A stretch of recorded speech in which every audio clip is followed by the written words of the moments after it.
December 18, 1944. The Ardennes Forest, Belgium. 7:42 hours. The morning fog clung to the pine trees like wet cotton, reducing visibility to less than 50 yards and muffling all sound into an oppressive silence that made men whisper even when there was no tactical reason for quiet. Private First Class Roy Benavidez from Cuero, Texas, crouched in a foxhole that was more mud than earth, his rifle across his knees, his breath forming small clouds that dissipated slowly in the damp air. The cold had worked its way through his wool uniform, through his skin, into his bones, and he had stopped shivering 2 hours ago, which he knew from hunting white-tailed deer in the Texas hill country was a bad sign. But the cold was secondary to the sound that had been growing steadily louder for the past 10 minutes, a mechanical rumble that seemed to come from everywhere at once, echoing off the trees and the frozen ground, until it was impossible to determine direction or distance. Panzer tanks, at least 3, possibly 5, moving through the forest with the confidence of predators who believed they owned this terrain and everything in it. Benavidez and the 15 men of his squad were not supposed to be here. They were stragglers from the 28th Infantry Division, cut off during the initial German offensive that had punched through American lines 3 days earlier in what would later be called the Battle of the Bulge. They had no anti-tank, weapons heavier than a single bazooka with 4 rockets. They had limited ammunition, no food since yesterday morning, no radio contact with friendly forces, and no clear understanding of where the front lines were anymore because the front lines had dissolved into chaos when 3 German armies came pouring through the Ardennes in Hitler's final desperate gamble to split the Allied forces and capture the port of Antwerp. By all conventional military logic, Benavidez and his men should have surrendered or attempted to infiltrate back through German lines to reach American positions. Instead, they were about to implement a tactic that Benavidez had learned, not from military training manuals, but from hunting. Javelin pigs in the mesquite thickets of South Texas, a technique that would be replicated dozens of times across the Ardennes in the coming weeks as American infantrymen discovered that the principles of hunting in American wilderness translated surprisingly well to ambushing German armor in European forests. The Reich, German Panzer commanders who rolled into the Ardennes on December 16, 1944, did so with a mixture of professional confidence and ideological desperation. They were veterans, most of them survivors of the Eastern Front, where they had learned that armor was king. The tanks properly employed could break infantry positions regardless of defensive preparation.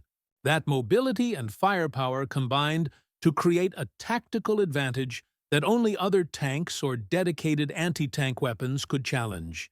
The Ardennes offensive, Operation Wacht am Rhein, was Hitler's personal conception, a massive armored thrust through terrain that Allied commanders considered impassable for tanks, designed to achieve strategic surprise and operational breakthrough before American industrial superiority could make German defeat inevitable. The plan committed Germany's final operational reserves, over 200,000 men and approximately 1,400 tanks and assault guns, to a single desperate offensive whose success depended on speed, surprise, and the assumption that American infantry divisions, thinly spread across the Ardennes quiet sector, would collapse under the weight of concentrated panzer assault. The German assessment was both correct and fatally incomplete. American units in the Ardennes did collapse under the initial assault. Entire regiments were overrun, captured, or scattered into the forests, where they ceased to exist as coherent military formations. The Germans achieved tactical surprise and initial breakthrough, but the assessment failed to account for a peculiarity of the American military that had no equivalent in the Wehrmacht's experience: the individual initiative and practical, problem-solving ability of soldiers who came from a society that valued independence, improvisation, and pragmatic adaptation over rigid adherence to doctrine. The Wehrmacht was a professional military organization built on Prussian principles of hierarchy, discipline, and tactical coordination. It excelled when conditions matched training, when command structures remained intact, when operations proceeded according to plan. The American military, by contrast, was an amateur force built around conscripts and volunteers who brought to military service the habits and skills of civilian life: hunting, farming, mechanical repair, construction work, and who approached tactical problems with the creative flexibility of men accustomed to solving problems without supervision or detailed instruction. Benavidez represented this peculiarly American military type. He had been drafted in 1943 at age 18, had received basic training at Camp Walters in Texas, had arrived in Europe in September 1944 as a replacement in an infantry division that was still absorbing casualties from the Normandy campaign. He was not a natural soldier by temperament. His service record noted multiple minor disciplinary issues related to questioning, orders he considered stupid, but he possessed practical skills that military training could not replicate. He could move through wooded terrain without making noise, could estimate distances accurately without instruments, could remain motionless for extended periods while observing animal behavior, and most importantly, he understood predator-prey dynamics from years of hunting. These skills had been cultivated in the ranch country of South Texas, where he had grown up helping his uncle manage livestock and supplementing family income by hunting javelin pigs, deer, and turkey in terrain that combined open rangeland with dense mesquite and cedar thickets. The techniques he had developed for approaching wary game animals in broken terrain were about to be applied to German Panzer tanks, with results that would surprise everyone, including Benavidez himself. The sound of the approaching tanks grew louder, resolving into distinct mechanical components: the squeal of bogie wheels, the clank of track links, the deep rumble of Maybach engines. Benavidez raised his hand in the signal for silence, and stillness that his squad had learned meant freeze and become invisible, a gesture he had used countless times when a deer was approaching through brush, and any movement would spook it into flight. The Americans pressed themselves into their positions, covered themselves with pine branches and forest debris, controlled their breathing, and waited. This was the first principle of hunting that Benavidez had internalized. Patience was more important than aggression. Invisibility was more valuable than firepower, and the predator who waited for the perfect moment would succeed where the impatient hunter would fail. The lead panzer emerged from the fog like an iron ghost, a Panther tank whose sloped frontal armor and long 75mm gun made it one of the most formidable armored vehicles in the world. It moved slowly, cautiously, its commander visible in the open cupola scanning the forest for threats. Two more Panthers followed at 50-yard intervals, a textbook spacing that prevented a single anti-tank weapon from destroying multiple vehicles while maintaining mutual support. The German tankers were professionals executing their doctrine correctly. They were buttoned up except for the commanders. They were maintaining appropriate intervals. They were moving through terrain that their intelligence had indicated was lightly held by demoralized American troops who were retreating westward in disorder. Every aspect of their tactical deployment was correct, according to armored warfare principles established through years of combat experience. What they did not anticipate was that the Americans hiding in the forest were not thinking about armored warfare principles. They were thinking about how you kill a dangerous animal that is bigger, stronger, and better armed than you are. The first principle Benavidez had learned hunting javelins, wild pigs that could weigh over 100 pounds, possessed razor-sharp tusks, and would charge a hunter if wounded or cornered, was that you never attacked from the front. A frontal approach gave the animal time to see you, to flee or charge, to use its strengths against your weaknesses. Instead, you let the animal pass your position, allowed it to commit to a direction of travel, then took your shot at the vulnerable areas, the flanks, the rear, the places where defensive capabilities were weakest. This principle translated directly to tank warfare, though no army manual would have articulated it in these terms. A Panther's frontal armor was 80 millimeters thick, sloped at an angle that made it effectively 140 millimeters thick, proof against any weapon Benavidez's squad possessed. But the side armor was 40 millimeters, and the rear armor was 40 millimeters, and these thicknesses could be penetrated by a bazooka rocket at close range. The Panthers rumbled past the American positions. Their commanders focused on the terrain ahead, scanning for anti-tank guns or defended positions, not expecting threats from behind because their doctrine assumed infantry armed only with small arms would not engage armor. This assumption was reasonable based on European military tradition, where infantry without heavy weapons avoided tanks because engaging them was suicide. But Benavidez was not operating from European military tradition. He was operating from the hunting culture of rural Texas, where the standard response to dangerous game was not to avoid it, but to figure out how to kill it, using whatever tools were available and whatever tactical advantages terrain provided. When the lead Panther had passed 20 yards beyond his position, Benavidez rose from his foxhole with the bazooka, operated by Private Johnson, a former construction worker from Ohio who understood mechanical systems and angles, and moved laterally through the brush to a position that provided a clear shot at the tank's rear quarter. This was the second principle of hunting: attack from an unexpected angle where the prey's defensive adaptations are least effective. Johnson aimed at the junction between the hull and turret, where armor was thinnest and mechanical components were most vulnerable, and fired. The rocket covered the 30-yard distance in less than a second, struck the Panther's engine deck, and penetrated into the engine compartment where it detonated among fuel lines and ignited a fire that would consume the tank within minutes. The German response was immediate and professional.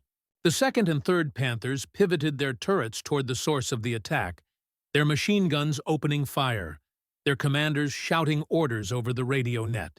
But Benavidez and Johnson were already moving, crashing through the underbrush to a new position 40 yards away, because this was the third principle of hunting. After you take your shot, you move immediately because the wounded animal knows where you are and will try to kill you if you remain stationary. The Germans poured machine gun fire into the position where the bazooka had been fired from, shredding bushes and small trees, killing nothing but vegetation because the Americans were already gone. The tactical situation had transformed in seconds. The German tank column, which had been moving with confidence through what they believed was lightly defended terrain, was now stopped, buttoned up, uncertain of enemy positions or strength.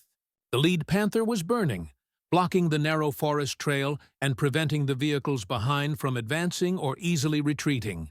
The Americans, who by conventional military logic should have been helpless against armor, had achieved surprise, had inflicted a kill, and had broken contact before the Germans could respond effectively. This was not the result of superior firepower or numerical advantage. It was the result of applying hunting tactics, patience, concealment, attacking vulnerable points, immediate displacement after the shot, to military combat. The German panzer crews faced a problem they had not encountered on the Eastern Front or in the Bocage country of Normandy. Soviet and British infantry, when equipped with anti-tank weapons, employed them according to doctrine, from prepared positions with clear fields of fire, in coordinated defensive networks that could be identified and suppressed with combined arms tactics. But the Americans in the Ardennes were not fighting according to doctrine because their units had been shattered, and they were improvising survival tactics based on whatever skills they possessed. For men like Benavidez, who had spent their youth hunting, the forest was not an obstacle, but an ally. A complex three-dimensional environment full of concealment opportunities, where movement could be masked by terrain, where patience and fieldcraft were more valuable than firepower. The symbolism of the bazooka in American hands during the Battle of the Bulge would become emblematic of the entire campaign. A weapon that was marginally effective by technical specifications, but devastatingly effective when employed by soldiers who understood how to use terrain, how to select vulnerable targets, how to attack and evade in fluid situations. The M1A1 bazooka was not an impressive weapon by conventional standards. It weighed 13 pounds, fired a 3.5-pound rocket with penetration capability of approximately 3 to 4 inches of armor under ideal conditions, had an effective range of about 100 yards, required a two-man crew, and was notoriously temperamental in cold weather. German Panzerfaust and Soviet anti-tank rifles were arguably superior in various technical specifications. But the bazooka had one overwhelming advantage. It had been issued in large numbers to American infantry units, and American soldiers who had grown up hunting had an intuitive understanding of how to use it effectively. The hunting culture of rural America in the 1930s and 1940s was not a romantic affectation, but an economic necessity for millions of families. The Great Depression had made subsistence hunting essential for rural populations whose cash income was minimal and whose survival often depended on the ability to harvest game. Young men like Benavidez had learned to hunt, not as sport, but as work, had developed skills through repetition and necessity, had internalized the tactical principles that successful hunting required. These principles, patience, concealment, understanding of terrain, shot placement, immediate displacement after shooting, had been transmitted informally through generations of American hunters and had become part of the cultural knowledge that rural Americans absorbed almost unconsciously. When these men were conscripted into the army and handed weapons that functioned similarly to hunting rifles, they adapted those civilian skills to military applications with a speed and creativity that formal military training could not replicate. The German Army of 1944 included many soldiers with hunting experience. Germany had strong traditions of forest management and game hunting, particularly among the officer class. But German military culture emphasized discipline, coordination, and adherence to doctrine over individual initiative. A German soldier who improvised tactics without orders was violating military protocol and could face punishment. An American soldier who improvised tactics was considered resourceful, particularly if the improvisation worked. This cultural difference manifested in countless small ways throughout the war, but nowhere more clearly than in the Ardennes, where American units, cut off and scattered, continued fighting effectively by reverting to civilian skills and small unit tactics that required no coordination with higher command.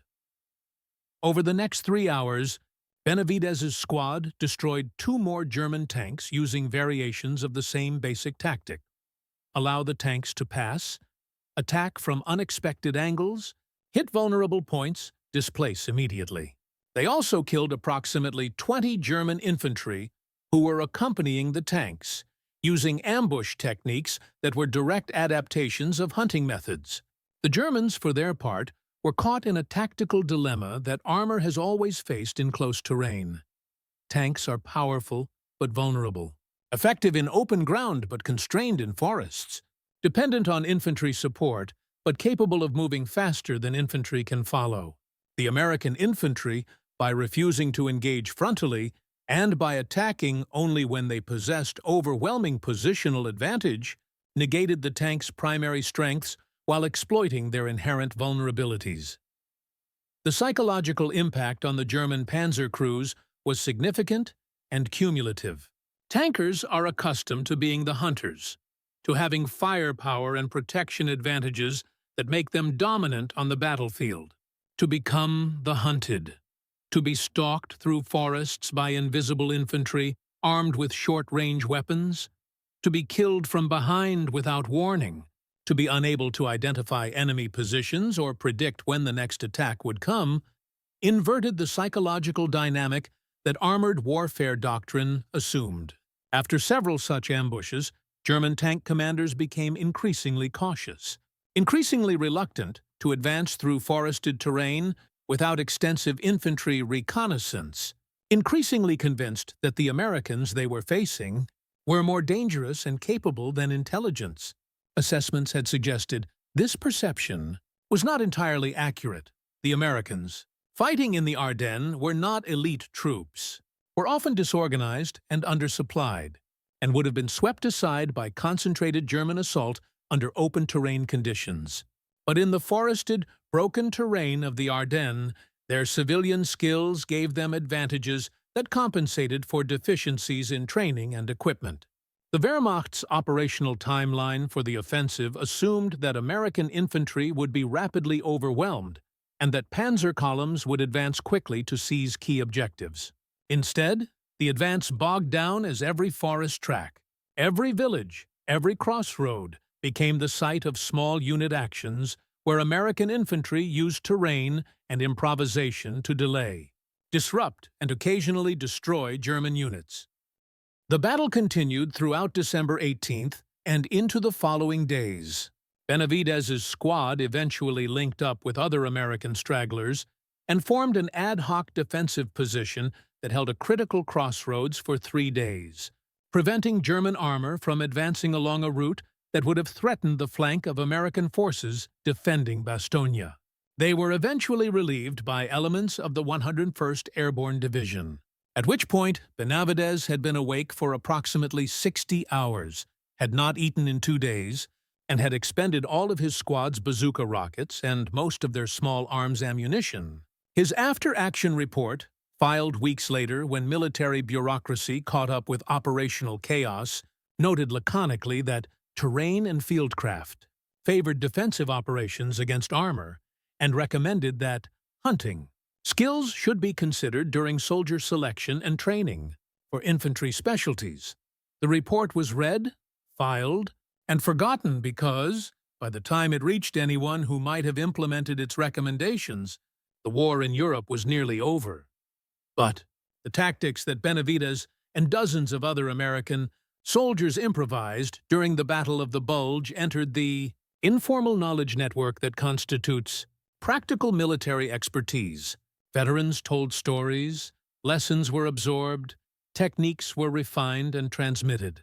In later conflicts, Korea, Vietnam, and beyond, American infantry would continue to demonstrate a peculiar talent for small unit improvisation, for adapting civilian skills to military applications, for treating military doctrine as a guideline rather than a rigid framework. This adaptability was not the result of superior training or better equipment, but of cultural factors that emphasized individual problem-solving and practical creativity over hierarchical obedience and doctrinal orthodoxy, the German perspective on these encounters was documented in captured after-action reports and post-war interviews with surviving panzer commanders.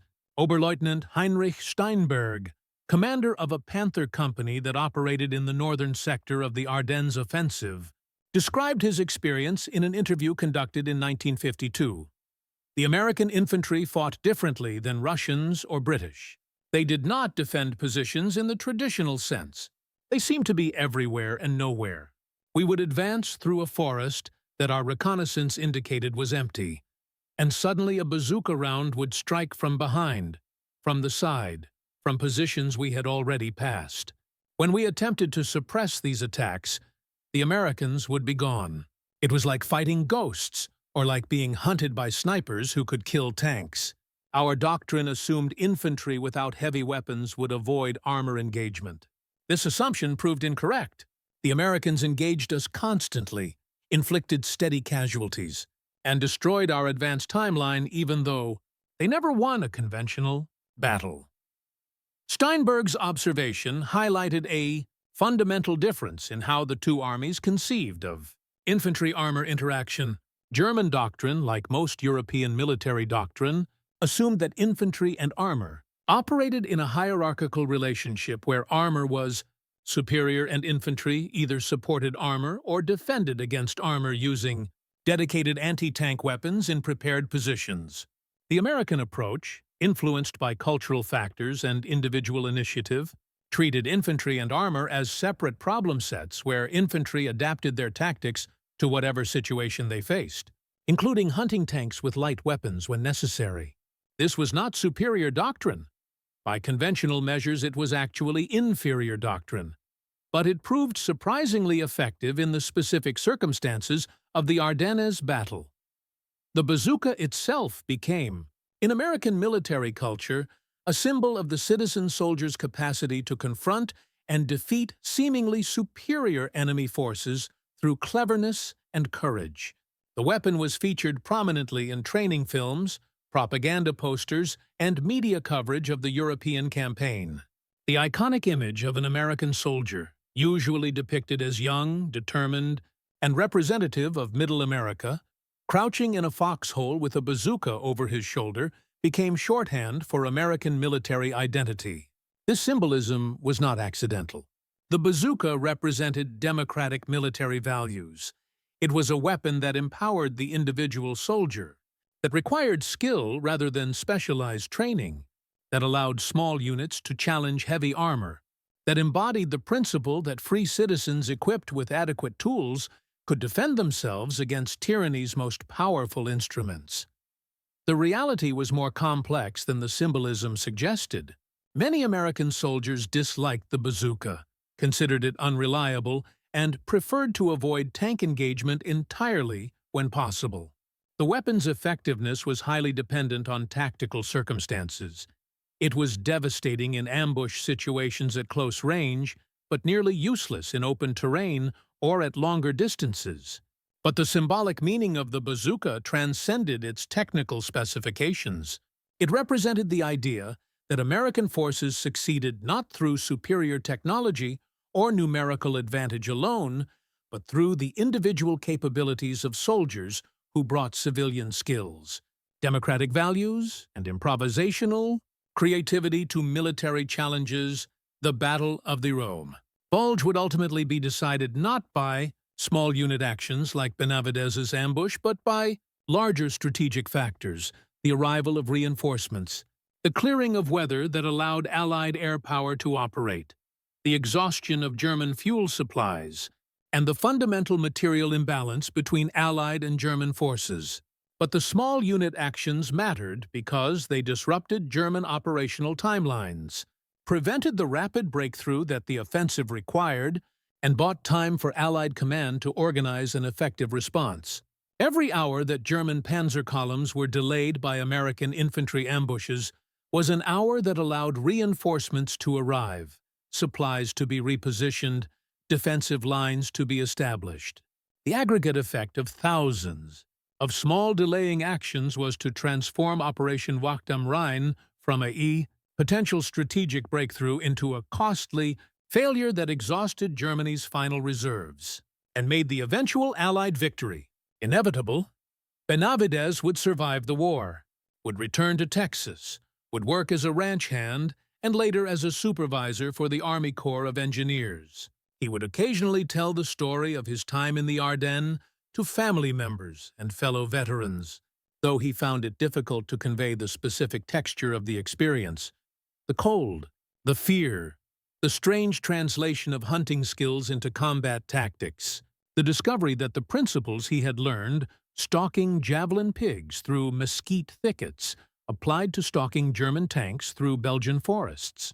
In his retelling, the experience became compressed and simplified, reduced to essential narrative elements that could be communicated in a few minutes. But the underlying complexity remained in his memory.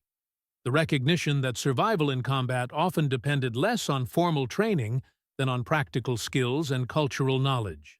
That the American military's strength lay not in doctrinal sophistication, but in the diverse capabilities of its citizen soldiers. That victory in modern warfare required not just industrial production and strategic planning, but the accumulated practical wisdom of millions of individuals who brought their civilian lives into military service. The hunting culture that produced soldiers like Benavidez would decline in the post-war decades as American society urbanized and subsistence hunting became less economically necessary. By the late 20th century, military planners could no longer assume that recruits possessed fieldcraft skills or practical weapon familiarity. This created training challenges that the World War II military had not faced.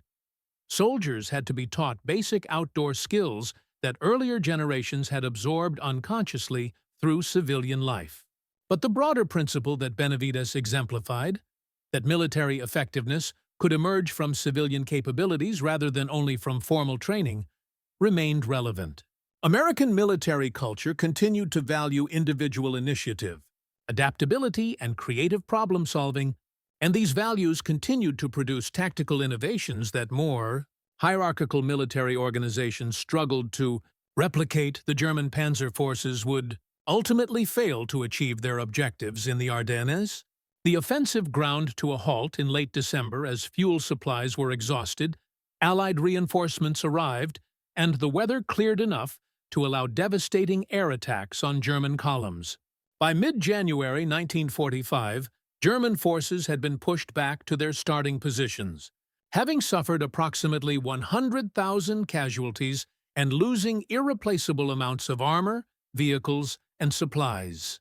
The Battle of the Bulge was Germany's last major offensive operation of the war, and its failure made the subsequent Allied advance into Germany virtually unopposed.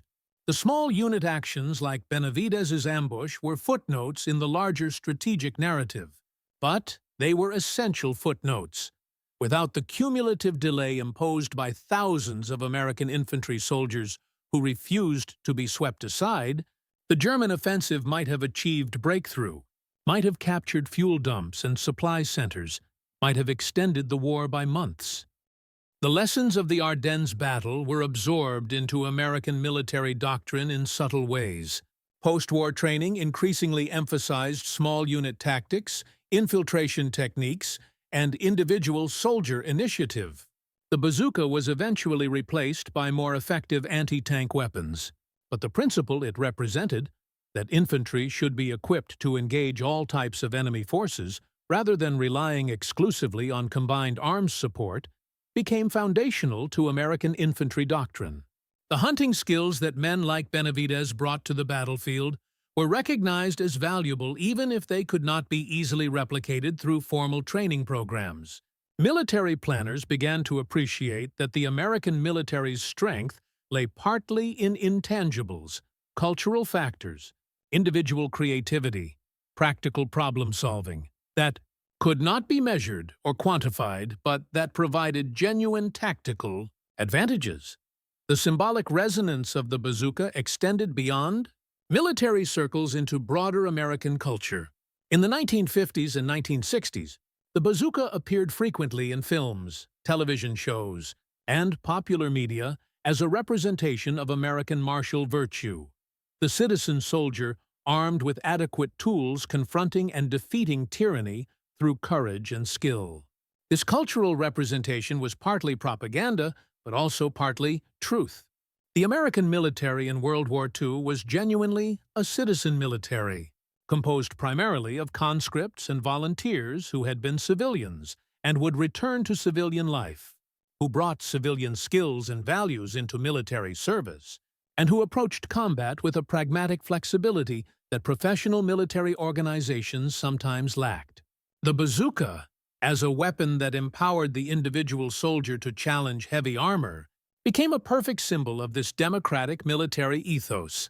Decades later, when military historians analyzed the Battle of the Bulge, they would focus primarily on strategic and operational factors: the surprise German offensive, the rapid American response, the defense of Bastogne, the role of Patton's Third Army, the impact of air power once weather cleared.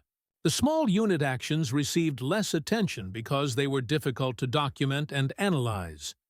They occurred in scattered locations across a wide front, were often inadequately reported in official records, and involved soldiers who were not famous and whose experiences were not considered historically significant.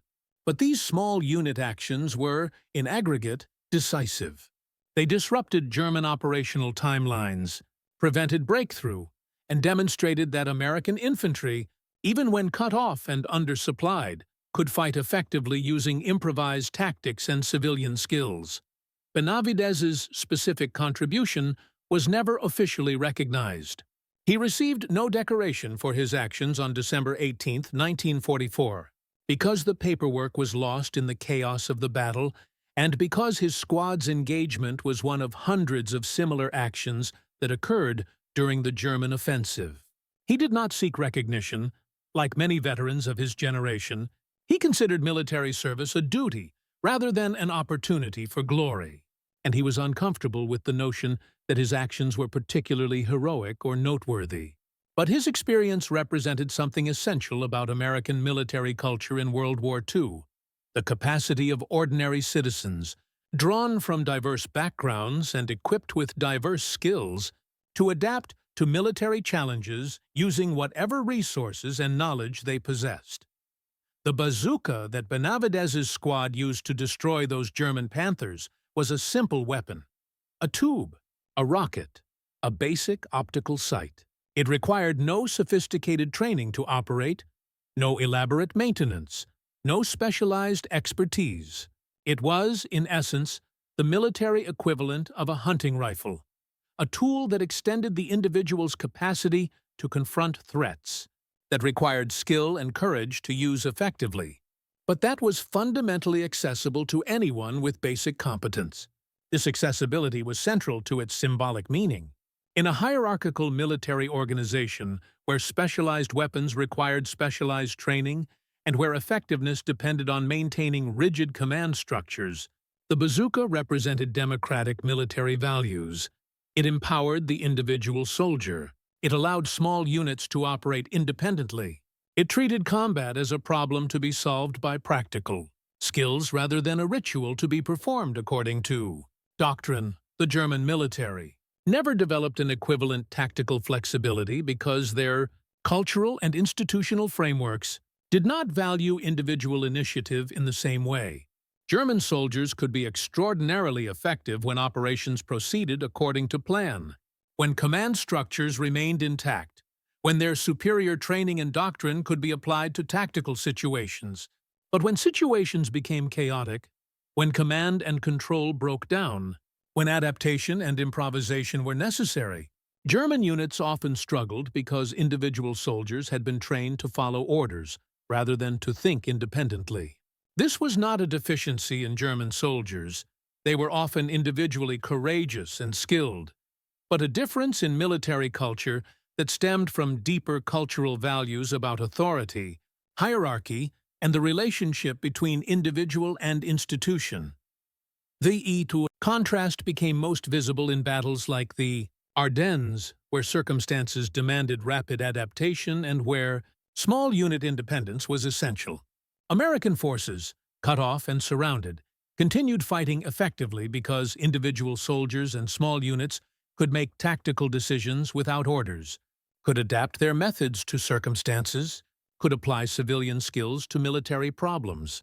German forces, facing unexpected resistance and operational chaos, struggled because their system required coordination and direction from above, and when that coordination broke down, initiative at lower levels was inadequate to compensate. As the winter sun set over the Ardennes on December 18, 1944, Benavidez and his squad remained in their improvised positions, cold, hungry, exhausted, but alive and still capable of fighting. The burning Panther tank sent a column of black smoke into the darkening sky, a marker visible for miles that announced to both sides that the American infantry was still present, still dangerous, still refusing to be swept aside. In the morning, there would be more German attacks, more improvised defenses, more small victories and defeats that would accumulate into the larger strategic outcome. But in that moment, as darkness fell and temperature dropped and the forest became silent, except for the crackle of burning vehicles, there was a sense among the Americans that they had discovered something important, that their civilian lives had prepared them for military service in ways that formal training could not replicate, that the skills learned hunting in Texas translated to combat in Belgium, that democracy's military strength lay not in superior doctrine or technology, but in the diverse capabilities and creative adaptability of free citizens who brought their entire lives into service when their country required it. The bazooka lay beside Benavidez's position, empty now, its rockets expended, just a metal tube until it could be reloaded. But it had served its purpose. It had allowed infantry to confront armor, had permitted the weak to challenge the strong, had demonstrated that superior equipment could be overcome by superior tactics and terrain exploitation. It was not a sophisticated weapon, not an elegant weapon, not a weapon that military theorists would celebrate in doctrine manuals, but it was an effective weapon in the hands of soldiers who understood how to use it. And effectiveness was what mattered in the end. Wars were not won by doctrine or elegance.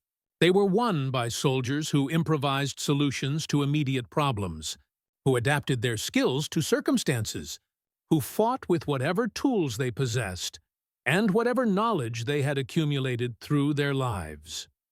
The hunting culture of rural Texas, with its emphasis on patience, fieldcraft, understanding of terrain, and precise shot placement, had traveled across the Atlantic, through the chaos of the Ardennes battle, and had proven unexpectedly relevant to modern armored warfare.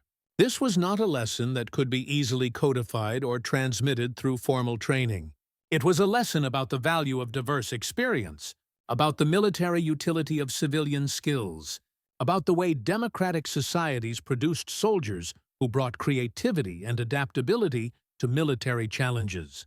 The German Panzer crews who encountered this uniquely American form of infantry warfare discovered that tanks, for all their power and protection, remained vulnerable to determined infantry who understood how to hunt them.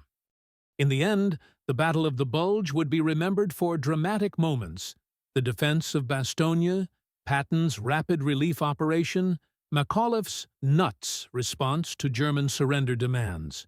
But beneath these dramatic narratives were thousands of small actions like Benavidez's ambush, unremarked and unremembered except by those who participated in them, yet essential to the outcome. These small actions represented the true strength of American military culture, not overwhelming firepower or technological superiority, though these mattered, but the capacity of ordinary citizens to become effective soldiers by applying their civilian knowledge and skills to military problems. The bazooka was simply a tool, but in the hands of men who had learned to hunt in American forests and fields, it became something more, a symbol of democratic military power, proof that free citizens equipped with adequate tools and allowed to think independently could defeat tyranny's most powerful instruments through courage, skill, and the creative application of practical knowledge learned far from any battlefield.